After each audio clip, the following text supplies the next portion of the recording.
இந்த தினத்தில் நம்ம வாசிக்க கேட்ட லூக்கா 5ஆம் அதிகாரம் 1 முதல் 11 வரை உள்ள வசனத்தை நாம் மீண்டுமாக ஆராய்ந்து பார்க்கும் பொழுது அதில் கிறிஸ்தவ வாழ்க்கை ஒரு ஓட்டப்பந்தயம், ஒரு மல்யுத்தம், ஒரு போராட்டம், ஒரு பயணம், இப்படி எல்லாம் பலராலும் சொல்லப்படுகிறது.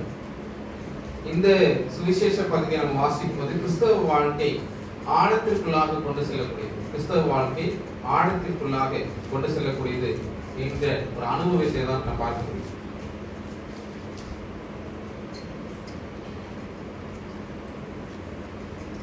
கரையில கால் நினைச்சா போதும் அப்படிங்கிறதல்ல இந்த கிறிஸ்தவ வாழ்க்கை.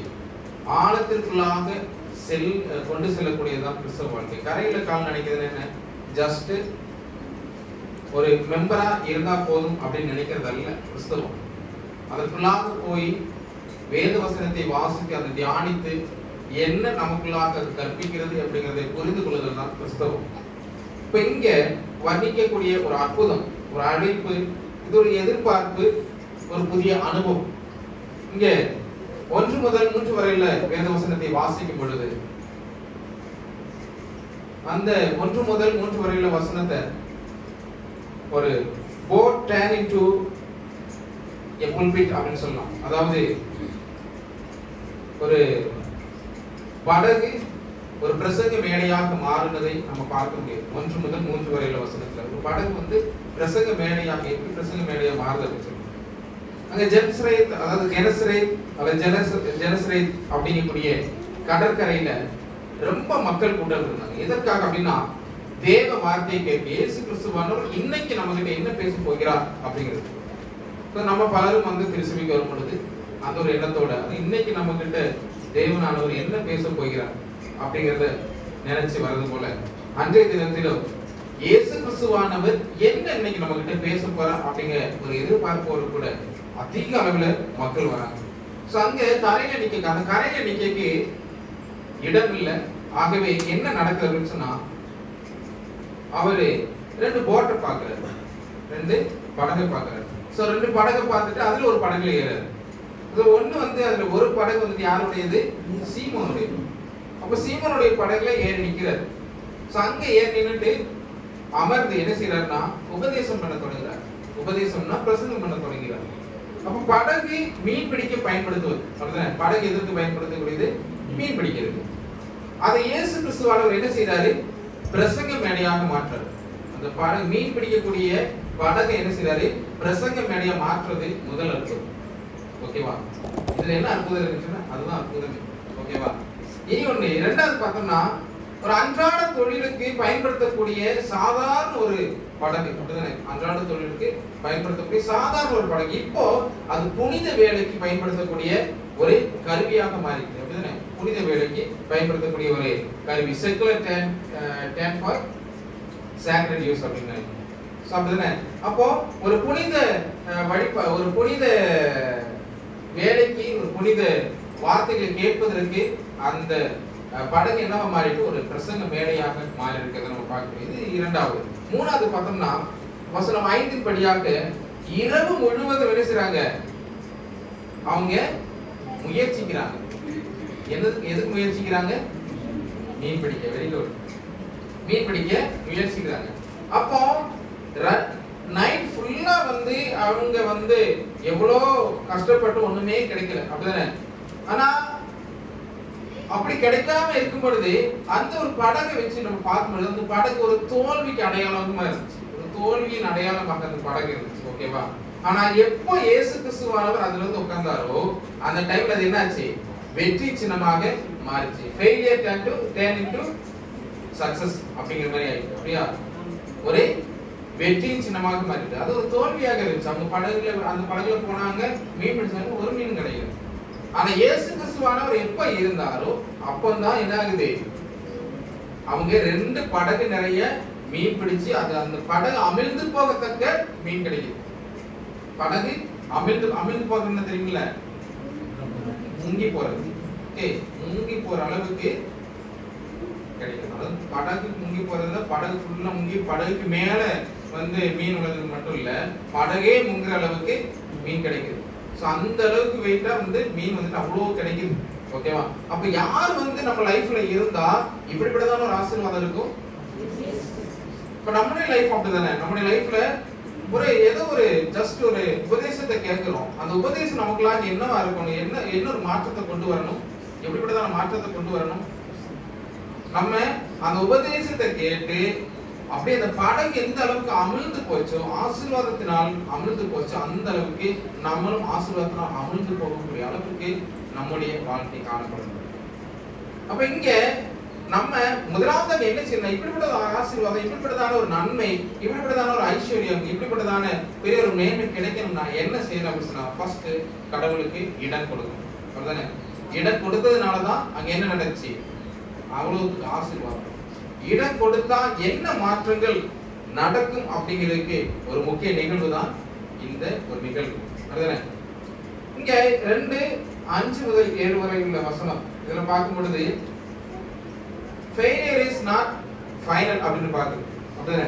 அதாவது தோல்வியால் வாடின முகத்தோடு கூட அந்த சீமோன் வேற யாரெல்லாம் இருந்தாங்க கூட வந்து ஃப்ரெண்ட்ஸ், அவருடைய நண்பர்கள் ஃப்ரெண்ட்ஸ் இருந்தாங்க. சோ அந்த ஃப்ரெண்ட்ஸ் எல்லாரும் வந்து ஒரு என்ன இவ்வளவு கஷ்டப்பட்டு ஒண்ணு கிடைக்கல அப்படிங்கிறதுனால ஒரு முக வாட்டத்தோடு கூட இருந்திருக்கலாம். அப்படிதானே? ரொம்ப வாடி போன ஒரு முகத்தோடு கூட இருந்திருக்கலாம். ஆனா அவருடைய ஃப்ரெண்ட்ஸ் என்ன நினைச்சிருப்பாங்க? திடீர்னு இயேசுவால சந்திக்கப்படும் போது ஒரு வாய்ப்பு கிடைக்கும் போது தன்னுடைய படகை பயன்படுத்துவதற்கு பேதுரு இடம் கொடுத்ததுக்கு அப்புறமா இயேசு அதுல அமர்ந்து போதனை செய்யறாரு. போதனை செஞ்சதுக்கு அப்புறமா என்ன நடக்குது அப்படின்னா, அதாவது பின்னாடி வந்து அவங்க ட்ரை பண்ணிட்டு வந்தாங்க. அதுக்கப்புறம் தான் என்ன நடக்குது? அந்த படகு கொடுக்குறாங்க. ஓகே, எங்களுக்கே இது கிடைக்கல, நாங்களே மனவருக்கு நாங்க இருந்து இந்த பாட்டை கொடுக்கணும் அப்படின்னு சொல்லி நம்மளா இருந்து எரிச்சல் கொடுக்கும். ஆனா அவங்க அது பண்ணல. அவங்க என்ன செய்யறாங்க? ஓகே, இயேசுவானவர் கேட்கிறார், கொடுப்போம் அப்படிங்கிறதான ஒரு இதோட கூட கொடுக்குறாங்க. கொடுத்ததுக்கு அப்புறம் என்ன நடக்குது? இயேசுவானவர் அதுல இருந்து போதனை செய்யறாங்க. இப்ப அதுக்கப்புறமாக என்ன நடக்குது அப்படின்னு சொன்னா, இயேசு கிறிஸ்துவாகவே, அதாவது அவரே இயேசு கிறிஸ்துவே என்ன செய்யறாரு? அவராகவே முன்னாடி வந்து அவரே என்ன செய்யறாரு? அவங்கள்ட்ட சொல்றாரு, இந்த படகை எடுத்து எங்க விடுங்க? கடலுக்குள்ள. எங்க விடணும்? ஆழத்திற்குள்ளாக. எங்க கொண்டு போக சொல்றாரு? ஆழத்திற்குள்ளாக. சோ இவங்க முன்கூட்டி ஒண்ணுமே சொல்லல. முன்கூட்டி சொன்னதா இருக்குதா? இல்ல. முன்கூட்டியே நாங்க வந்து இது பண்ணோம், ஒண்ணுமே கிடைக்கல, எங்களுக்கு ஜெபம் பண்ணிக்கோங்க அப்படின்னு சொல்லி ஒண்ணுமே சொல்லல. ஆனா இங்க என்ன நடக்குதுன்னா, அவராகவே போதனை எல்லாம் செஞ்சு முடிச்சதுக்கு அப்புறம் அவராகவே போட்ல ஏறி ஆழத்துக்கு படக விடு அப்படின்னு சொல்றாரு. நம்முடைய வாழ்க்கை ஆழத்திற்குள்ளாக போகக்கூடியதா இருக்கணும். ஒவ்வொரு முறையும் தேவ வசனத்தை கேட்கும் போது, வார்த்தைகளை கேட்கும் பொழுது ஆழத்திற்குள்ளாக கொண்டு செல்லக்கூடியதா இருக்கணும். ஆழத்திற்கு படுகொலைக்குள்ள உள்ளது இல்ல, ஆசீர்வாதத்துக்குள்ள உள்ளது. ஆசீர்வாதம்னா என்னது? ஆசீர்வாதம்னா என்ன? ஆசீர்வாதம்னா தெரியாதா? இங்கிலீஷ்ல பிளெஸிங். ஆசீர்வாதம்னா என்ன? ஆசீர்வாதம்னா உங்களுக்கு உங்க மைண்ட்ல ஆசீர்வாதம்னா என்ன? நன்மைகள். என்ன நன்மைகள்? உலக பொருளாதார அப்படியா இருந்தா நீங்க வந்து ஒரு தடவை வந்து இந்த யாக்கோபை பத்தி நம்ம பேசணும். யாக்கோபு, யோசேப்பு இவங்கெல்லாம் பத்தி பேசும்போது அவங்களாம் ஆசீர்வாதத்தை பெற்றுக்கொண்டு வரணும். அப்படிதானே?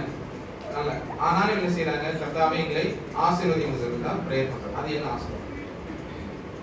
என்னதான் உலக ஆசீர்வாதம் கிடைச்சாலும் ஆசீர்வாதம் எங்க இருந்து கிடைக்கணும்? உண்மையான ஆசீர்வாதம் என்னது?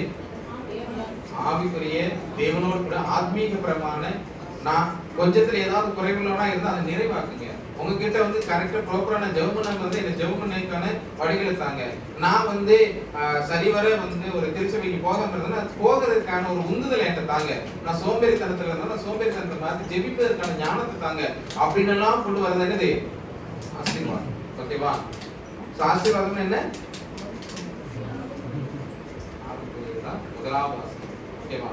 இதெல்லாம் ஜஸ்ட் உலக பிரகாரமான எது கிடைச்சாலும் அது ஆசீர்வாதம் அல்ல. ஓகேவா? உலக பிரகாரமா கிடைக்கக்கூடிய ஒன்றுமே அது ஆசீர்வாதம் அல்ல. எது ஆசீர்வாதம்? தேவனோடு கூட இருக்கக்கூடிய அந்த ஒரு உறவு நிலை தான் ஆசீர்வாதம். ஓகேவா? ஓகே, வசனத்திற்குள்ளாக வரலாம். அப்ப இங்க தோல்வியில இருந்த இவங்களை எங்க கொண்டு போறாரு? ஒரு வெற்றி படிக்காக கொண்டு போறாரு. அப்போ இவங்க கிட்ட இயேசு கிறிஸ்துவானவர் சொல்றாரு, நீ ஆழத்துல போட்டை தள்ளிட்டு போங்க அப்படின்னு சொல்லிட்டு அங்க போய் வளைவு போட சொல்றாரு. ஓகே, சோ ஆல்ரெடி மனமும் ரொம்ப கஷ்டத்துல ரொம்ப சோர்வோடு கூட இன்னைக்கு நம்ம என்ன செய்வோம், அன்றைய காலத்துல மீன் பிடி தொழில மீன் கிடைச்சாதான் அன்னைக்குள்ள வருமானம். மீன் கிடைச்சாதான் அதை வித்து அதுல கொஞ்சம் காசு சம்பாதிக்க முடியும். அந்த காசு வச்சுதான் அவங்க அவங்களுக்கு தேவைகளை பார்க்க முடியும். அப்படிதான் இருந்துச்சு. இல்ல மீன் கிடைக்கல அப்படின்னா அன்னைக்கு அவங்க வீட்டுல எது வாங்கி கொண்டு போய் கொடுக்க முடியாது, அவங்க வீட்டுல என்ன சாப்பாடு வாங்கி கொடுக்க முடியாது. அந்த மாதிரியான ஒரு சூழல் இப்பவுமே இருக்குது பல இடங்களில் மீன்பிடி தொழிலாளர்கள்ட்ட. ஓகேவா? சோ அதே ஒரு சூழல் தான் இன்றைய காலத்துல இருக்கு, அந்த காலத்துல இருந்துச்சு. அப்ப இங்க இயேசு கிறிஸ்துவானவர் அவர்கள் அடைத்தது தோல்வி இறுதியானது அல்ல. தோல்வி என்னது? முதல் படி, அடுத்த முயற்சிக்கான முதல் படி. அப்ப தோல்வியில இருக்கக்கூடிய எந்த விதமான தோல்வியா இருந்தாலும் சரி, எக்ஸாம்ல தோத்திருந்தா ஓகே, லைஃப்ல தோத்து போயிருந்தா ஓகே, எதுல தோத்திருந்தாலும் தேவனானவர் நினைச்சா அடுத்த படிக்காக அதை மாற்றுங்க. தோல்வி ஒரு படியாக வச்சு அந்த படியில ஏறி அடுத்த சக்சஸுக்கு போகக்கூடிய வழிதான் தோல்வி. ஒரு தோல்வி வரும்பொழுதுதான் நம்ம என்ன நினைக்கிறோம், என்ன மனநிலைக்குள்ளாக வாரணும் தெரியுமா? ஒரு தோல்வி வச்சுன்னா நமக்கு என்ன ஆகும்? ஒரு விதமான சோர்வு, ஒரு விதமான கஷ்டம் தானே, ரொம்ப மன வருத்தம். சோ ஆனா அந்த தோல்வி நினைச்சு நம்ம அதிலேயே இருக்காம எப்படி வெற்றி பெறலாம் அப்படின்னு சிந்திக்கணும். அதற்கு தான் தேவனானவருக்கு வழிவகுக்கிறார். நீங்க முயற்சித்து கிடைக்கல, ஆனா திரும்பவும் ஒரு முறை கூட நீங்க ட்ரை பண்ணுங்க. யாரோடு கூட ட்ரை பண்ணணும்? யாரோடு கூட ட்ரை பண்ணணும்? இயேசுவோடு கூட. அப்ப இவங்க யாரோடு கூட இருந்து ட்ரை பண்ணாங்க? இயேசுவோடு கூட இருந்து ட்ரை பண்றாங்க. அப்ப இந்த தொழில் செய்யக்கூடிய இவங்களுக்கு நல்லாவே தெரியும் எங்க கடல்ல எங்க மீன் கிடைக்கும், எங்க போய் வளைய போடலாம். இவங்க ஃபுல்லாவே அலைஞ்சிட்டு தான் வந்திருப்பாங்க தானே, ஃபுல்லா கண்டிப்பா ட்ரை பண்ணிருப்பாங்க. ஆனா இங்க இயேசு கிறிஸ்துவானவர் யாரு? பேசிக்கா அவர் யாரு? அவருடைய தொழில் என்ன? தச்சன். ஒரு தச்சனான இவர் மீன் பிடிக்கிறவங்கள்ட்ட என்ன செய்யறாரு? நீங்க போடாது அங்க போய் வரைய, ஏய் நம்மளா இருக்கு, ஏய் நான் சொல்றேன்னு வச்சுக்கிறோமே, பாஸ்டர் நான் சொல்றேன், நீங்க மீன் பிடிச்சிட்டு இருக்கு, உங்களுக்கு கிடைக்கல, நான் சொல்றேன், ஐயா வாங்க உள்ள போலாம், போய் வளைய போடுங்க கிடைக்கும் அப்படிங்க. நீங்க என்ன செய்வீங்க? போங்க, எத்தனை வருஷமா எனக்கு எக்ஸ்பீரியன்ஸ் இருக்கு, எனக்கு தெரியாதா மாட்டேங்க நீங்களும் பைபிள் தூக்கிட்டு அப்படின்னு நீங்க சொல்லுங்க. அது நார்மல், அப்படிதானே, ஈஸியா அப்படிதான் சொல்லுவோம். ஆனா இங்க இவங்க என்ன செய்யறாங்க? யாரெல்லாம்? சீமோன் அவரோட கூட நண்பர்கள், இவங்க என்ன செய்யறாங்க? கேட்கிறாங்க, அப்படிதானே. அவர்கிட்ட மறுவார்த்தை உண்மை சொல்லல, அவர் சொல்றாரு ஓகே, கீழ்ப்படிறாங்க. அந்த கீழ்ப்படிதல் இருந்துச்சு. தேவனுடைய வார்த்தையை கேட்டதுன்னு அவங்க கீழ்ப்படிஞ்சு என்ன செய்யறாங்கன்னா அவங்க உள்ள போறாங்க. இவன் தச்சனுடைய மகன் தானே அப்படின்னு சொல்லி, உனக்கு என்ன தெரியும் அப்படின்னு சொல்லி கொஸ்டின் கேட்க நிக்கல. அவங்க என்ன செய்யறாங்க? அந்த வார்த்தைக்கு கீழ்ப்படிந்து ஓகே இவர் சொல்றாரு, நம்ம ட்ரை பண்ணி பார்ப்போம், ஒரு முறை கூட போகலாம் அப்படிங்கிறதான ஒரு உணர்வோடு கூட இவங்க போறாங்க. அப்ப இங்க அந்த உணர்வு எப்படி வந்துச்சுன்னா தன்னுடைய தோல்வியை ஒத்துக்கொண்டாங்க. இங்க நம்ம பாக்குறது நம்ம லைஃப்ல நம்ம திருச்சபையில் மக்கள் ஒவ்வொரு பேருக்கிட்டையும் நம்ம ஆராய்ந்து பார்க்க வேண்டியது நம்முடைய தோல்வியை நம்ம ஒத்துக்கணும், அக்செப்ட் பண்ணணும். நான் செஞ்சது தவறு தான், என்ன நான் பண்ண தப்பு தான், நான் பேசுனது தப்பு தான், நான் என்ன ஏதோ ஒன்று தவறு தான். அது ஒத்துக்கொள்வதற்கான மனம் நமக்கு வேணும். எங்க ஒத்துக்கொள்ளுதமோ அங்கே ஆசீர்வாதம். ஓகேவா? எங்க ஒத்துக்கொள்ளுதமோ அங்க மன நிம்மதி உண்டு. ஒத்துக்கொள்ளாம இல்ல நான் செஞ்சதுதான் கரெக்ட்னு நின்றுட்டாங்கன்னா அவங்களுக்கு மீன் கிடைச்சிருக்குமா? கிடைக்கவே திரும்பவும் என்ன செஞ்சிருக்கோம்? கிடைக்காம சும்மா தான் இருப்போம். இல்ல நான் தான் கரெக்ட், நீங்க என்ன வேணும் பாருங்க அப்படின்னு சொல்லி அவங்க ஒரு வார்த்தை சொல்லியிருந்தா கண்டிப்பா இது ஒரு நிகழ்வே நடந்திருக்காது, அப்படிதானே? அப்போ நம்ம ஒத்துக்கொள்வதற்கு அக்செப்ட் பண்ணுவதற்கு தயாராக இருக்கணும். யாருக்கிட்ட?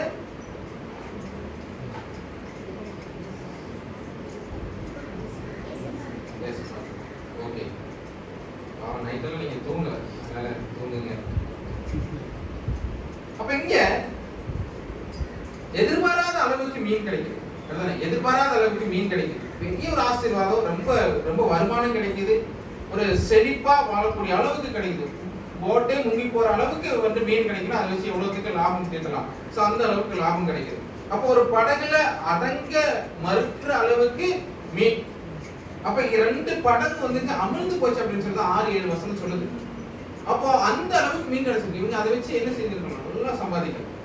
ஆனா 8 முதல் 11 வரையில வசனத்தை வாசிக்கும் பொழுது டர்னிங் பாயிண்ட் இன் லைஃப், அதாவது ஒரு வாழ்க்கையில் ஒரு பெரிய ஒரு திருப்பம் ஏற்படுது, ஒரு மாற்றம் ஏற்படுது. இப்போ அதிக மீன்கள், அதிக லாபம், அதிக வருமானம், இதற்கு வழிவகுத்தது யாரு? இதற்கு துணை புரிந்தது யாரு? இயேசு கிறிஸ்து. அப்படிதானே? இயேசு கிறிஸ்து சொல்லலாம், நீங்க வாங்கப்பான்னு கூட்டிட்டு போகல, இது நடந்திருக்குமா? கண்டிப்பா நடந்திருக்காது. ஆனா இப்படி வழிவகுத்திருக்கிட்ட, இப்படி ஒரு வழி காட்டி தந்தவர்கிட்ட இங்க இந்த சீமோன் பேதுரு என்ன செய்றாரு? என்ன சொல்றாரு? வாசிங்க 8. சீமோன் பேதுரு அதை கண்டு இயேசுவின் பாதங்களை விழுந்து, ஆண்டவரே, நான் பாவியான மனுஷன், நீர் என்னை விட்டு போக வேண்டும் என்றான். இதே நம்மளா இருந்தா என்ன செய்வோம்? ஐயா டெய்லி வாங்க, டெய்லி காலையில வந்து இந்த டைமிங்ல வந்துருங்க, போயிடலாம். இந்த டைம்ல வாங்க, இல்ல பரவாயில்ல உங்க டைம்க்கு வாங்க, மீன் கிடைச்சா போதும், அப்படிதான் நம்ம சொல்லுவோம். ஆனா இங்க என்ன பெரிய ஒரு மாற்றம். நாள்தோறும் என் கூட இருந்திருங்கப்பான்னு கூட நம்ம சொல்லிடுவோம். அப்படி இயேசு கிறிஸ்து பண்ணியிருந்தா டெய்லி நீங்க என் கூட இருந்திருங்கப்பா அப்படின்னு சொல்லி. ஆனா ஆண்டவரே நான் பாவி, நீர் என்னை விட்டு போயிருங்க அப்படின்னு சொல்லி இவர் வேண்டுதல் வேண்டுதாருன்னா அவர் கேட்டுட்டாரு. அப்ப ஆண்டவரே என்னை விட்டு போயிருங்க அப்படின்னு சொல்றதுக்கான காரணம் என்ன? அது அவருடைய உள்ளத்துல ஏற்பட்ட பெரிய ஒரு மாற்றம். பெரிய ஒரு, நம்ம வாசிக்கும் போது பெரிய ஒரு ஆச்சரியமா இருக்கு. என்னடா இவ்வளவு பெரிய நன்மை செஞ்சிருக்காரு, என்னை விட்டு போயிருங்க சொல்றான். இவ்வளவு போதும், இதோட சம்பாதிச்சுட்டேன், இங்க வேண்டாம் அப்படின்னு மாதிரி என்ன. ஆனா இங்க பார்த்தா பெரிய ஒரு ஆச்சரியமா இருக்குது. அப்ப அவனுடைய உள்ளத்துல பெரிய ஒரு மாற்றம் ஏற்பட்டிருக்குது.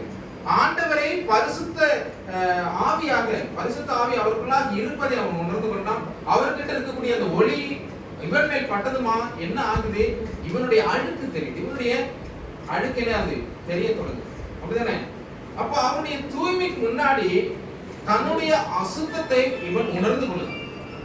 அவருடைய தூய்மைக்கு முன்னாக தன்னுடைய அசுத்தத்தை உணர்ந்து கொண்ட மூலமாக என்ன ஆகுதுன்னா, நான் என்னென்ன தவறுகளை செய்துவேன், நான் இதற்கு பாத்திரனா, நான் இந்த நன்மையை பெறுவதற்கு நான் யோக்கியனா அப்படின்னு யோசிச்சுட்டு தான், ஐயோ ஏன் கூட வந்தனால இவர் வந்து என்ன ஆயிடக்கூடாது, என்னுடைய தூய்மை இவர் மேல ஆயிடக்கூடாது, என்னுடைய தூய்மை இவருக்கு வந்துட்டு ஒரு கேடா போயிடக்கூடாது அப்படின்னு நினைச்சு என்ன செய்யறான்?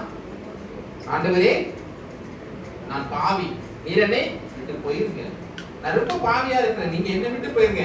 இந்த பாவியான எனக்கு நீங்க இவ்வளவு பெரிய காரியத்தை நீங்க செய்ய வேண்டிய தேவையில்லை, என்னால் நீங்க வந்து இனி ஒரு கெட்ட பேர் வாங்க வேண்டிய தேவையில்லை அப்படிங்கிற மாதிரி என்ன செய்யலாம்? அப்ப இப்படி அறிக்கை செஞ்சதுமே இயேசு என்ன செய்யறாரு? பேதுரு நோக்கி என்ன சொல்றாரு? பயப்படாதே, நீ இது முதல் கொண்டு மனிதனை பிடிக்க முடியாது. இப்ப இவனுடைய தொழிலையே மாத்தி விட்டார். அப்படிதானே? தொழிலையே மாத்திட்டாரு. அது வரை என்னத்தை பிடிச்சிட்டு இருந்தா? மீன் பிடிச்சிக்கிட்டு இருந்தவன தொழிலையே மாத்தி விட்டாரு. பெரிய ஒரு மாற்றம் தானே, பெரிய ஒரு டேர்னிங் பாயிண்ட். அதனால டேர்னிங் பாயிண்ட் சொன்னேன். அப்ப இவனுடைய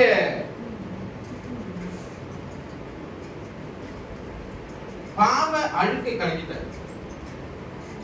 இந்த வார்த்தை அவர் சொல்லணும்னு சொன்னா என்ன செஞ்சிருக்காரு? பாவ அழுக்கை. இது சிலுவையில இயேசு கிறிஸ்து சொன்ன ஒரு வார்த்தையை சொன்னாரு. ஒரு பாவை கிட்ட, ஒரு கல்வி கிட்ட என்ன சொன்னாரு? என்னோட கூட பரதேசி இருப்பாய். அப்ப அது அவர் சொல்றதாருன்னா என்ன ஆச்சுன்னா, எல்லா பாவ அழுக்கும் கழுகப்பட்டது, நீ இனி சுத்தமா இருக்கிற, நீ என் கூட பரதேசியில் இருக்கு, நீ பரலோகத்துல என் கூட வந்து இருக்கலாம். அதேதான் இவன், நீ இனி என்ன செய்யலாம்? நீ ஃபுல்லா வந்துட்டு உன்னை வந்துட்டு சுத்தம் பண்ணிட்ட, நீ என்ன செய்யலாம்? உன்னுடைய பாவம் மன்னிக்கப்பட்டுச்சு, நீ வந்து என் கூட மனுஷனை பிடிக்க நீ வரலாம். நீ மீனை பிடிச்சுக்கிட்டு இருந்த, அந்த மீன் பிடிச்சதுன்னா என்னது? பலவிதமான பாவமான பல செயல்களை, அதாவது அந்த தொழிலை சொல்ல மீன் பிடிப்பதை போல இவனுடைய செயல்கள் எப்படியாக இருந்ததுன்னா பல பாவ வாழ்க்கையாக காணப்பட்டது, மீறுதல்கள் காணப்பட்டது. அதை அனைத்தையும் தான் தேவனான நிறைவு செய்யறாரு. அதெல்லாம் விட்டு வந்ததுக்கு அப்புறம் நீ பயப்படாத, உன்னுடைய பாவத்தை குறித்து நீ பயப்படாத, உன்னுடைய மீறுதலை குறித்து நீ பயப்படாத, நீ செஞ்ச தப்பிதங்களை குறித்து நீ பயப்படாத, நீ பேசுற வார்த்தைகளை குறித்து நீ பயப்படாத, இனி இப்படிப்பட்டதான ஒன்றுமே உங்ககிட்ட இருந்து பிறவாது. நீ என்ன செய்ய போற? என்னோடு கூட இந்த ஊழியத்தை செய்ய போற, என்னோடு கூட வரப்போற அப்படிங்கிறது. அப்ப பேதுருவும் அவன் கூட்டாளிகள் என்ன செய்யறாங்க? 2 படகையும் என்ன செய்யறாங்க? கரையில போட்டுட்டு யாரை பின்தொடர்றாங்க? இயேசுவை பின்தொடர்ந்தாங்க. மீனவர்கள் அப்படின்னாலே காமனான ஒன்று. அப்படிதானே காமனா சொல்லணும்னா மீனவர்கள் வந்து எடுத்துக்கிட்டோம்னா நல்லா மீன் கிடைக்குது, 2 படகு நிறைய மீன் கிடைக்குது.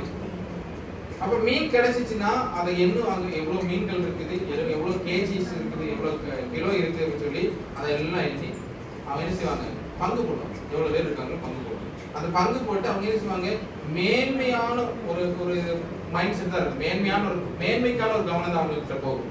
ஆனா இவங்க என்ன செய்யறாங்கன்னு சொன்னா இதெல்லாமே விட்டுட்டு, அவங்க மீன் கிடைச்சது வந்து வித்துட்டு வர கடவுள்னு சொல்லணும்.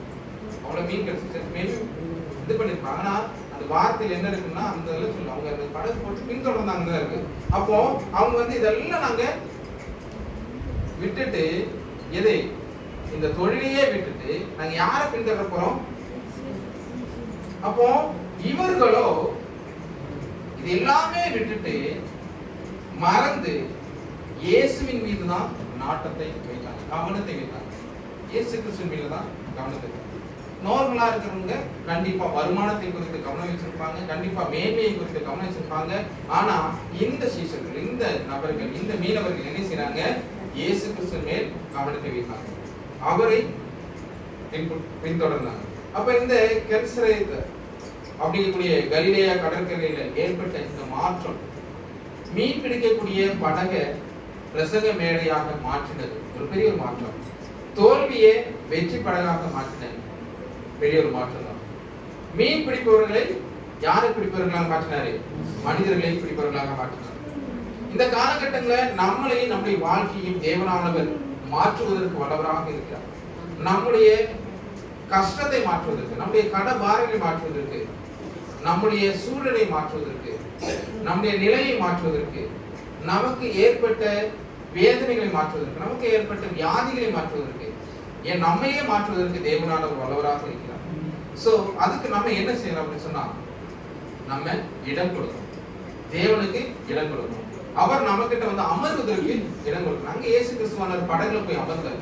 அதே போல நம்முடைய வாழ்க்கையில இயேசு கிறிஸ்துவானவர் வந்து நிக்க கூடாது. நிக்கிறது என்னது? உடனே போறது. அமர்ந்து எது? அமர்ந்து இருப்பது.